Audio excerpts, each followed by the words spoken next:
गेल्या 2 वर्षापासून 17 संवर्गाची पेसा भरती बंद आहे। सुप्रीम कोर्टात न्याय प्रविष्ट आहे, परंतु सुप्रीम कोर्टाने कुठेही स्थगिती दिलेली नाही। म्हणून आमची मागणी आहे की ती 17 संवर्गाची पेशा भरती शासनाने मान्य सर्वोच्च न्यायालयाच्या आदेशाच्या अधीन राहून आम्हाला आमच्या मुलांना ती जी.आर. काढावा आणि त्यांना त्या ठिकाणी नेमणूक करावी अशी आमची विनंती आहे। वारंवार मागणी करून देखील सरकार दखल घेत नाहीये। माननीय मुख्यमंत्री महोदयांना मी 2-3दा भेटण्याचा प्रयत्न केला, भेट देखील होत नाही। काल देखील 2 दिवसापासून त्या ठिकाणी झिरवळ साहेबांच्या नेतृत्वामध्ये काही आमदार त्या ठिकाणी भेटी घेण्याचा प्रयत्न करतात, भेट होत नाही। आज अक्षरशः त्यांना मंत्रालयामध्ये पहिल्या माळ्यावरून उडी मारावी लागली। तेव्हा कुठेतरी आता शिंदे साहेबांची भेट झाली, परंतु त्यांनी सांगितलं की मानधन तत्वावर घेऊ। ते मानधन तत्व आम्हाला मान्य नाही।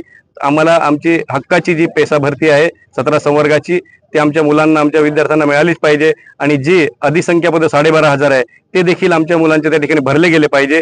भविष्यामध्ये सर्वच जर कंत्राटी पद्धतीने चालत राहिलं, कंत्राटी पद्धत फक्त 11 महिन्याची, 11 महिन्यानंतर आमची मुलं रिटायर होऊन जातील का? कुठे त्यांचं वयोमर्यादा ते ओलांडतील, त्यांना भविष्यामध्ये कुठेही नोकरी मिळणार नाही, अक्षरशः रस्त्यावर येतील। आम्हाला ते मुलं त्या ठिकाणी फोन करून रडून सांगतायत। अक्षरशः दुःख वाटतंय की आम्ही सत्तेत असून आणि आमदार असून आम्ही त्यांना न्याय मिळवून देऊ शकत नाही अशी खेद वाटते। म्हणून आज त्यासाठी मी माझ्या सर्व कार्यकर्त्यांना, आदिवासी बांधवांना ह्या ठिकाणी घेऊन आज बऱ्हाणपूर अंकलेश्वर हायवे त्या ठिकाणी आम्ही चक्काजाम केलेला आहे। शासनापर्यंत आमच्या आदिवासींचा आवाज त्या ठिकाणी गेला पाहिजे आणि त्यांनी लवकरात लवकर दखल घेऊन आमच्या मुलांना न्याय दिला पाहिजे अशी आमची मागणी आहे।